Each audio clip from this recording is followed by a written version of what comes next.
Hi, I'm Aimee Langdon, and I'm here with Sarah Hauptman from Filster and Tessah Gabrielle from Armed and Styled. And today we are going to talk about women and concealed carry.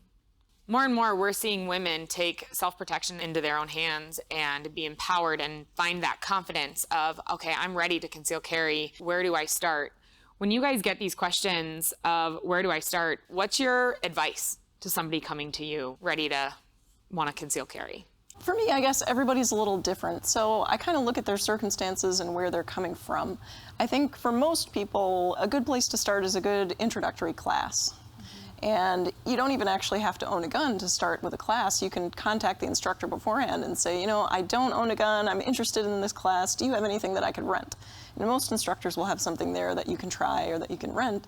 So, you know, the barrier to entry is pretty low. It just requires you to reach out. Great advice. And there's so many introductory classes everywhere right now where you can just go test fire a gun or ask a couple questions and just kind of get those nillies of discomfort out when you come to grab a gun. That can be a really helpful part of actually selecting your concealed carry gun too. Before you even pick out that gun, you can get into those introductory classes and get a better idea of what you actually enjoy shooting and lead into it that way. This is a lifelong journey that you're starting on, and it's good to just start with a little part at a time. But the way to do it isn't really to buy gear. You know, you want to start with knowledge. And the knowledge goes first and the gear comes later. So that's kind of like a paradigm that I like to follow as I start people out on the journey. That's a good point. I often compare it to the fitness industry of like, hey, I'm ready to do something, but I don't know where to start. And you kind of go around and you try different gyms, or like, oh, maybe I want to run, or I'm just going to go for a walk today, or whatever. You may try different classes just to get into it. And I feel like owning a firearm is a lot like that. You got to kind of get out there and see what's available, find some information that you can resonate and relate to so that you can figure out where you want to go with it. Yeah, like I also ride horses, and that's a really similar thing too. It's like you don't jump in and buy a horse right away, because the horse you like as a very brand new rider is probably not the right horse for you. You got to start with the knowledge, start taking some lessons, get into the world a little bit, and then you can decide what's right for you. There are a lot of different aspects of our lives. We're not one-dimensional, and things that we've learned from other aspects of our lives come in handy in the gun world too. You know, starting on any of these journeys is going to be a similar experience. How did you start on your journey? I was introduced to firearms when my husband introduced me to it while we were dating. And for me, it was like, great. Like, I wanted to support his hobby and make that a part of our relationship, but it wasn't something that I was ready to dive in myself. It was something that made me uncomfortable. Like, I was just uncomfortable shooting. The recoil was a lot. Like, it was a lot to grasp and learn how to, like, actually... I feel that. Right?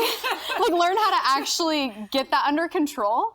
And I think it actually took me a long time to figure that out. But after kind of getting more comfortable with that and taking that in really small steps, I was able to come to a place where I had a reason that was pushing me to want to conceal carry. You know, there was mass shooting really close to where I just moved, and that motivated me. That was my why. It was like, I want to carry a gun. That's something that I feel very motivated to do now.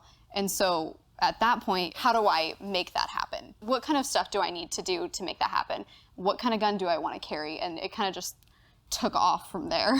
And you had somebody introducing you to firearms too. Yes, well, and somebody that I trusted too. My husband was my vehicle for that. He took me from, I want to carry a gun, to, okay, what does that actually look like as far as getting comfortable with my gun and actually shooting it, and getting to a place where I was confident enough actually handling my gun on my own to put it on my body and go somewhere.